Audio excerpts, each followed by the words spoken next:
subscribe now and press the bell icon. Never miss an update.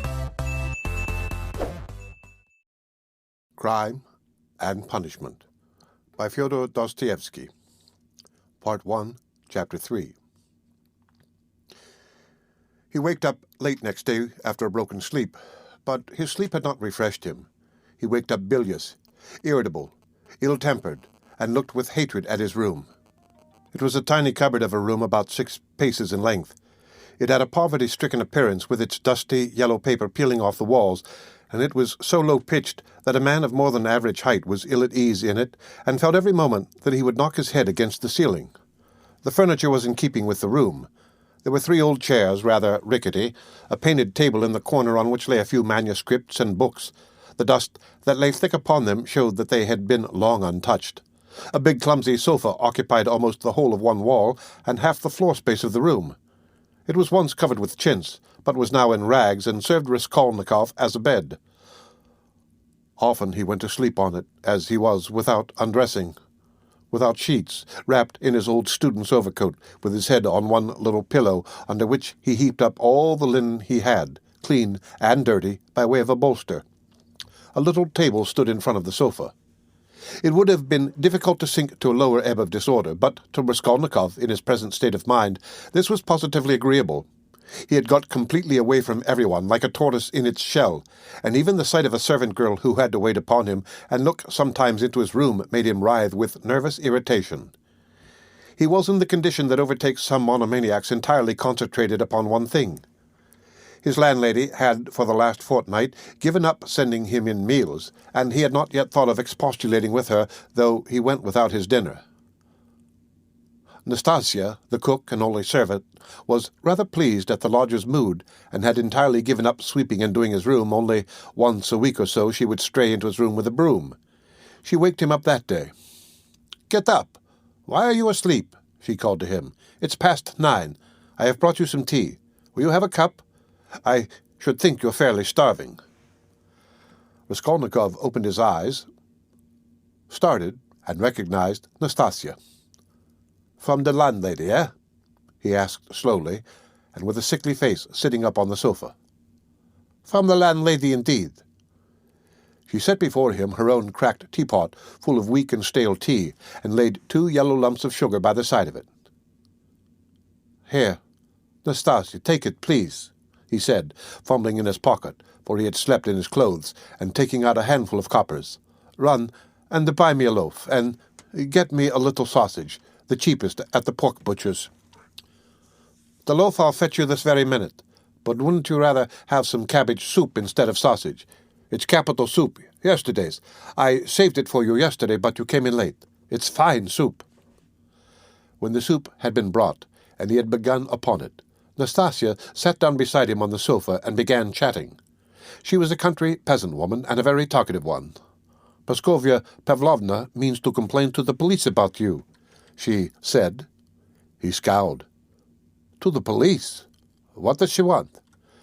"You don't pay her money, and you don't turn out the room. That's what she wants, to be sure." "The devil! That's the last straw," he muttered, grinding his teeth. "No, that would not suit me just now. She is a fool," he added aloud. "I'll go and talk to her today." "Fool she is, and no mistake, just as I am. But why, if you are so clever, do you lie here like a sack and have nothing to show for it? One time you used to go out, you say, to teach children, but why is it you do nothing now?" "I am doing," Raskolnikov began sullenly and reluctantly. "What are you doing?" "Work." "What sort of work?" "I am thinking," he answered seriously after a pause. Nastasia was overcome with a fit of laughter. She was given to laughter, and when anything amused her, she laughed inaudibly, quivering and shaking all over till she felt ill. "And have you made much money by your thinking?" she managed to articulate at last. "One can't go out to give lessons without boots, and I'm sick of it." "Don't quarrel with your bread and butter. They pay so little for lessons. What's the use of a few coppers?" he answered, reluctantly, as though replying to his own thought. "And you want to get a fortune all at once?" He looked at her strangely. "Yes, I want a fortune," he answered firmly after a brief pause. "Don't be in such a hurry. You quite frighten me. Shall I get you the loaf or not? As you please. Oh, I forgot. A letter came for you yesterday when you were out. A letter? For me? From whom? I can't say. I gave 3 kopecks of my own to the postman for it. Will you pay me back? Then bring it to me, for God's sake, bring it, cried Raskolnikov, greatly excited. Good God! A minute later, the letter was brought him. That was it, from his mother, from the province of R. He turned pale when he took it. It was a long while since he had received a letter, but another feeling also suddenly stabbed his heart. Nastasia, leave me alone, for goodness' sakes. Here are your 3 kopecks, but for goodness' sake, make haste and go. The letter was quivering in his hand. He did not want to open it in her presence. He wanted to be left alone with this letter. When Nastasia had gone out, he lifted it quickly to his lips and kissed it. Then he gazed intently at the address, the small, sloping handwriting so dear and familiar, of the mother who had once taught him to read and write. He delayed. He seemed almost afraid of something. At last he opened it. It was a thick, heavy letter, weighing over 2 ounces. 2 large sheets of notepaper were covered with very small handwriting. My dear Rodya, wrote his mother, it's 2 months since I last had a talk with you by letter, which has distressed me and even kept me awake at night thinking. But I am sure you will not blame me for my inevitable silence. You know how I love you. You are all we have to look to, Donya and I. You are our all, our one hope, our one stay. What a grief it was to me when I heard that you had given up the university some months ago for want of means to keep yourself, and that you had lost your lessons and your other work. How could I help you out of my 120 rubles a year pension? The 15 rubles I sent you 4 months ago I borrowed, as you know, on security of my pension from Vasily Ivanovich Favrushin, a merchant of this town. He is a kind-hearted man, and was a friend of your father's too. But having given him the right to receive the pension, I had to wait till the debt was paid off, and that is only just done, so that I've been unable to send you anything all this time. But now, thank God, I believe I shall be able to send you something more, and in fact we may congratulate ourselves on our good fortune now, of which I hasten to inform you.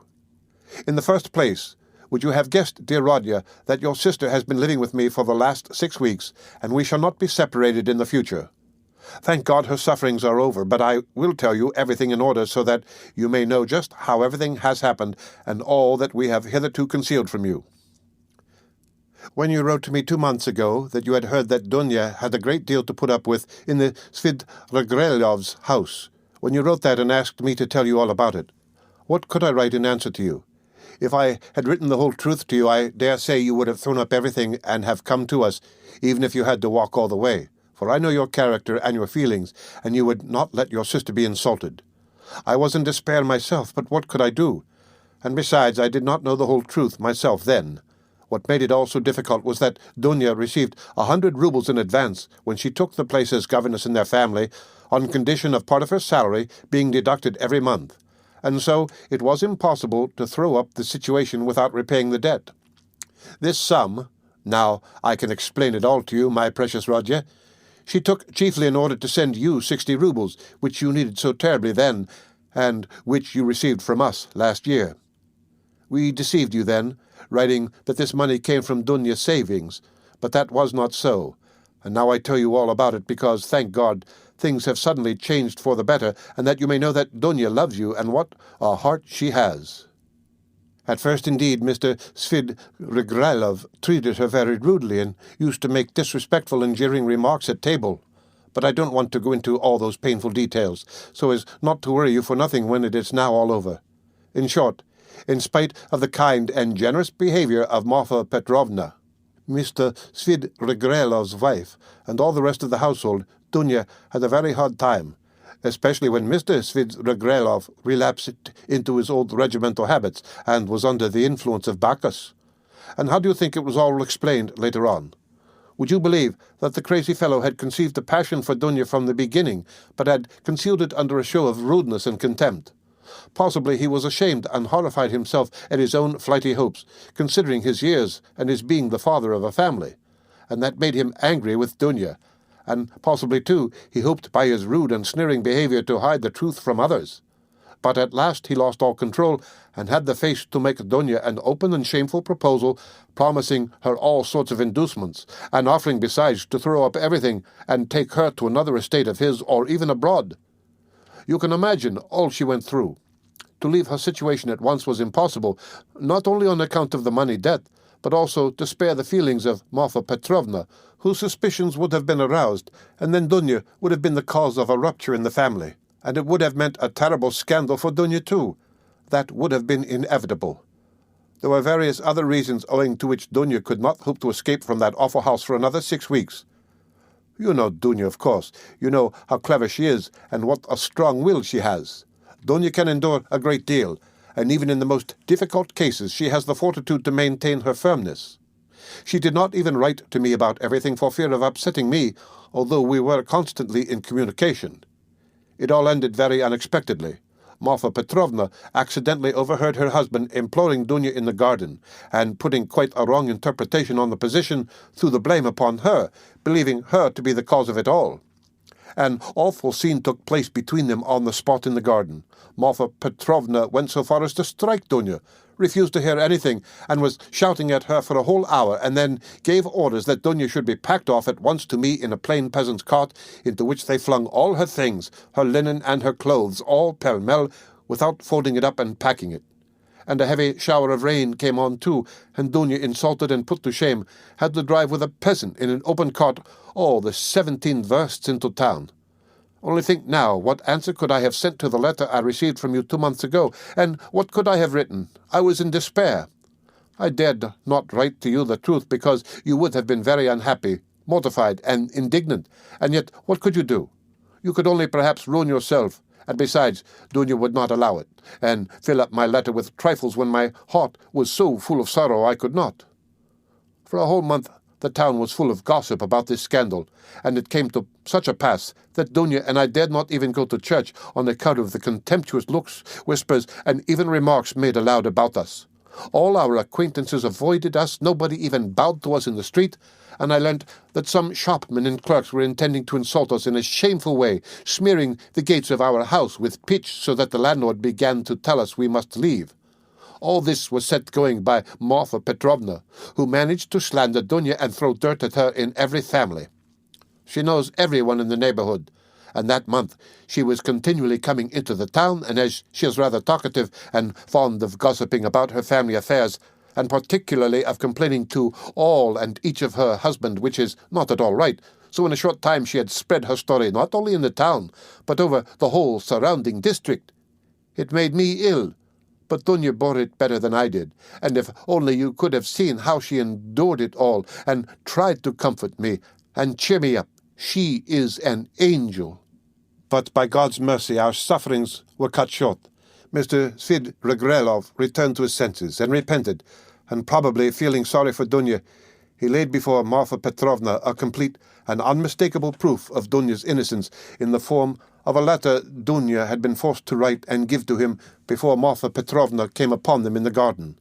This letter, which remained in Mr. Svid Regrelov's hands after her departure, she had written to refuse personal explanations and secret interviews for which he was entreating her. In that letter she reproached him with great heat and indignation for the baseness of his behavior in regard to Marfa Petrovna, reminding him that he was the father and head of a family, and telling him how infamous it was of him to torment and make unhappy a defenseless girl, unhappy enough already. Indeed, dear Rodya, the letter was so nobly and touchingly written that I sobbed when I read it, and to this day I cannot read it without tears.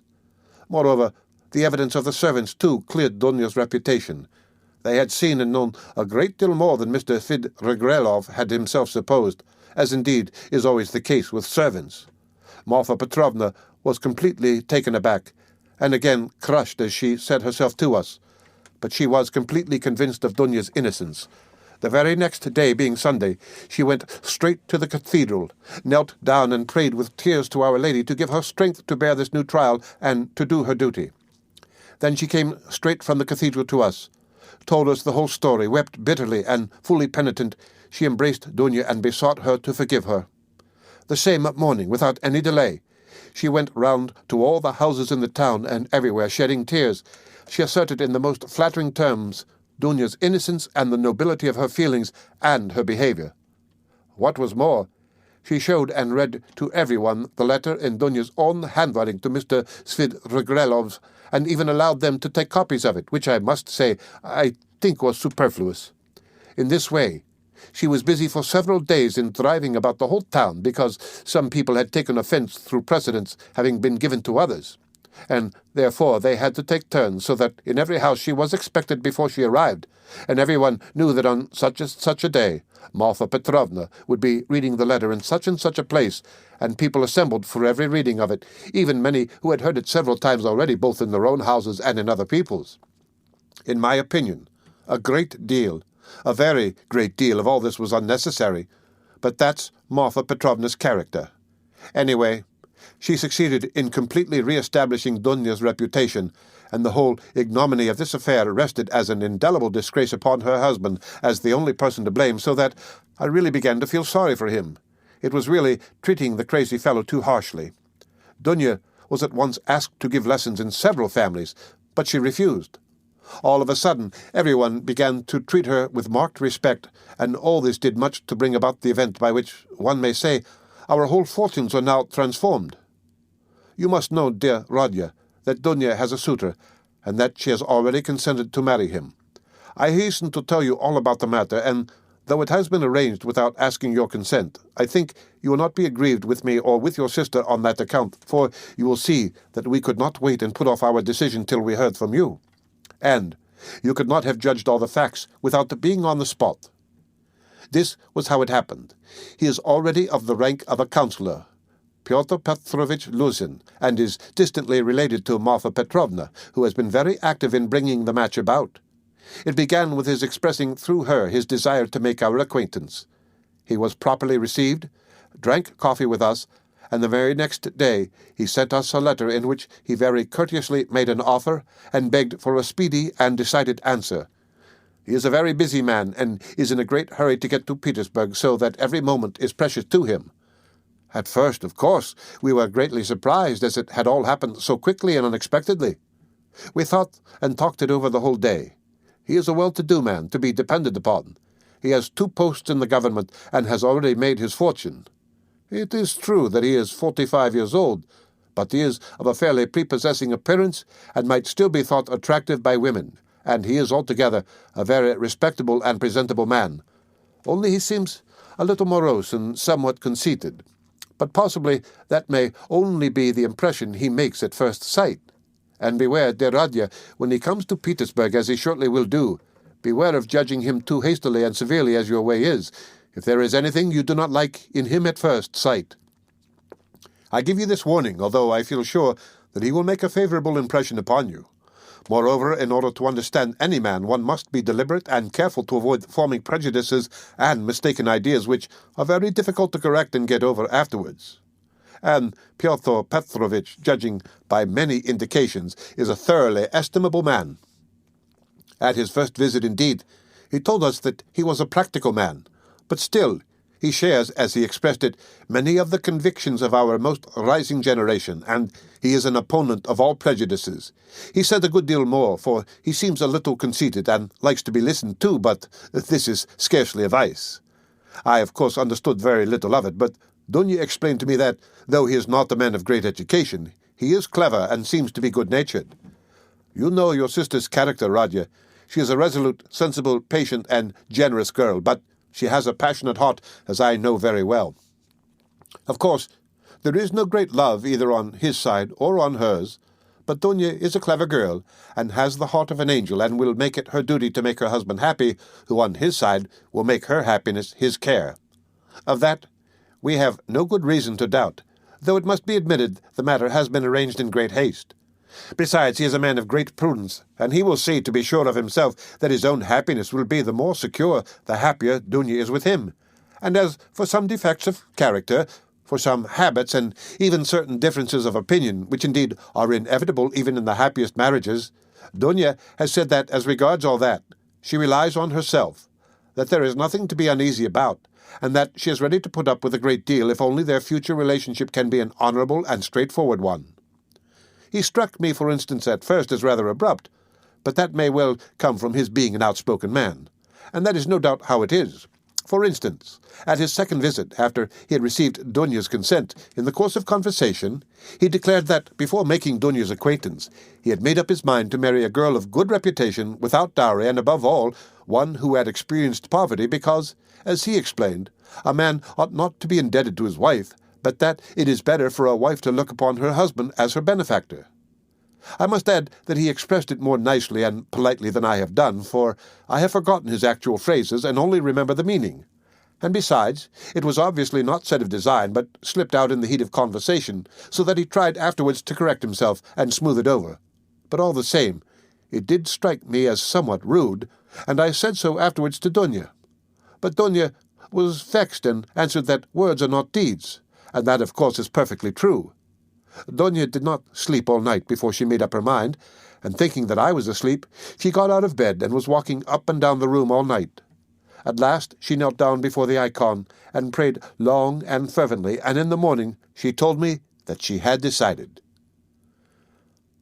I have mentioned already that Fyodor Petrovich is just setting off for Petersburg, where he has a great deal of business, and he wants to open a legal bureau. He has been occupied for many years in conducting civil and commercial litigation, and only the other day he won an important case. He has to be in Petersburg because he has an important case before the Senate. So, Radya dear, he may be of the greatest use to you in every way indeed, and Dunya and I have agreed that from this very day you should definitely enter upon your career, and might consider that your future is marked out and assured for you. Oh, if only this comes to pass! This would be such a benefit that we could only look upon it as a providential blessing. Dunya is dreaming of nothing else. We have even ventured already to drop a few words on the subject to Fyodor Petrovich. He was cautious in his answer and said that, of course, as he could not get on without a secretary, it would be better to be paying a salary to a relation than to a stranger, if only the former were fitted for the duties, as though there could be doubt of your being fitted. But then he expressed doubts whether your studies at the university would leave you time for work at his office. The matter dropped for the time, but Dunya is thinking of nothing else now. She has been in a sort of fever for the last few days, and has already made a regular plan for your becoming in the end an associate and even a partner in Fyodor Petrovich's business, which might well be, seeing that you are a student of law. I am in complete agreement with her, Radya, and share all her plans and hopes, and think there is every probability of realizing them. And in spite of Fyodor Petrovich's evasiveness, very natural at present, since he does not know you, Dunya is firmly persuaded that she will gain everything by her good influence over her future husband. This she is reckoning upon. Of course, we are careful not to talk of any of these more remote plans to Fyodor Petrovich, especially of your becoming his partner. He is a practical man and might take this very coldly. It might all seem to him simply a daydream, nor has either Dunya or I breathed a word to him of the great hopes we have of his helping us to pay for your university studies. We have not spoken of it in the first place, because it will come to pass of itself later on, and he will no doubt, without wasting words, offer to do it of himself, as though he could refuse Dunya that, the more readily since you may by your own efforts become his right hand in the office, and receive this assistance not as a charity, but as a salary earned by your own work. Dunya wants to arrange it all like this, and I quite agree with her. And we have not spoken of our plans for another reason, that is, because I particularly wanted you to feel on an equal footing when you first meet him. When Dunya spoke to him with enthusiasm about you, he answered that one could never judge of a man without seeing him close for oneself, and that he looked forward to forming his own opinion when he makes your acquaintance. Do you know, my precious Radya, I think that perhaps for some reasons, nothing to do with Fyodor Petrovich, though, simply for my own personal, perhaps old womanish fancies, I should do better to go on living by myself apart than with them after the wedding. I am convinced that he will be generous and delicate enough to invite me and to urge me to remain with my daughter for the future, and if he has said nothing about it hitherto, it is simply because it has been taken for granted. But I shall refuse. I have noticed more than once in my life that husbands don't quite get on with their mothers-in-law, and I don't want to be in the least bit in anyone's way, and for my own sake, too, would rather be quite independent, so long as I have a crust of bread of my own and such children as you and Dunya. If possible, I would settle somewhere near you, for the most joyful piece of news, dear Radya, I have kept for the very end of my letter. Know then, my dear boy, that we may perhaps be all together in a very short time, and may embrace one another again after a separation of almost 3 years. It is settled for certain that Dunya and I are to set off for Petersburg. Exactly when, I don't know, but very, very soon, possibly in a week.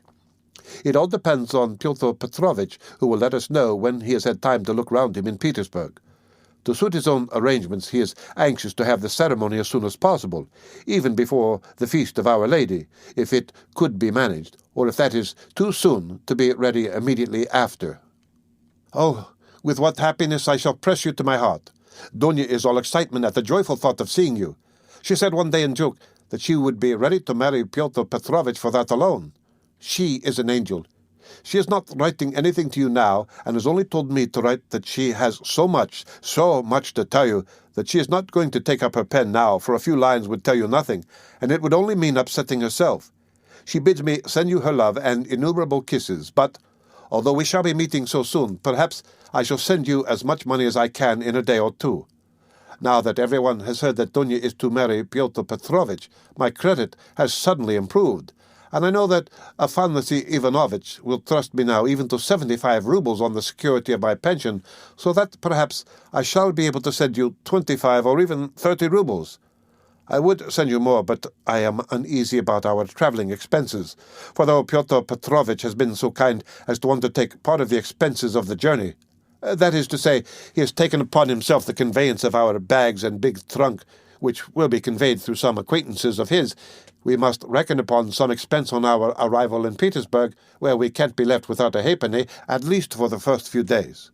But we have calculated it all, Dunya, and I to the last penny, and we see that the journey will not cost very much. It is only 90 versts from us to the railway, and we have come to an agreement with a driver we know, so as to be in readiness. And from there, Dunya and I can travel quite comfortably third class, so that I may very likely be able to send you not 25 but 30 rubles. But enough. I have covered 2 sheets already, and there is no space left for more. Our whole history, but so many events have happened. And now, my precious Rodya, I embrace you and send you a mother's blessing till we meet. Love Dunya, your sister Rodya. Love her as she loves you, and understand that she loves you beyond everything, more than herself. She is an angel, and you, Rodya, you are everything to us, our one hope, our only consolation. If only you are happy, we shall be happy. Do you still say your prayers, Rodya, and believe in the mercy of our Creator and our Redeemer?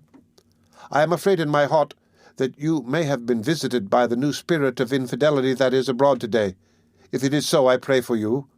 Remember, dear boy, how in your childhood, when your father was living, you used to lisp your prayers at my knee, and how happy we all were in those days. Goodbye. Till we meet then, I embrace you warmly, warmly, with many kisses. Yours to death, Pulcheria Raskolnikov. Almost from the first, while he read the letter, Raskolnikov's face was wet with tears. But when he finished it, his face was pale and distorted, and a bitter, wrathful, and malignant smile was on his lips. He laid his head down on his threadbare, dirty pillow, and pondered a long time. His heart was beating violently, and his brain was in a turmoil. At last he felt cramped and stifled in the little yellow room that was like a cupboard or a box. His eyes and his mind craved for space. He took up his hat and went out, this time without dread of meeting anyone. He had forgotten his dread. He turned in the direction of Vasilyevsky Ostrov, walking along Valievsky Prospect as though hastening on some business. But he walked as his habit was, without noticing his way, muttering, and even speaking aloud to himself, to the astonishment of the passers-by. Many of them took him to be drunk. The end of Part 1, Chapter 3 of Crime and Punishment.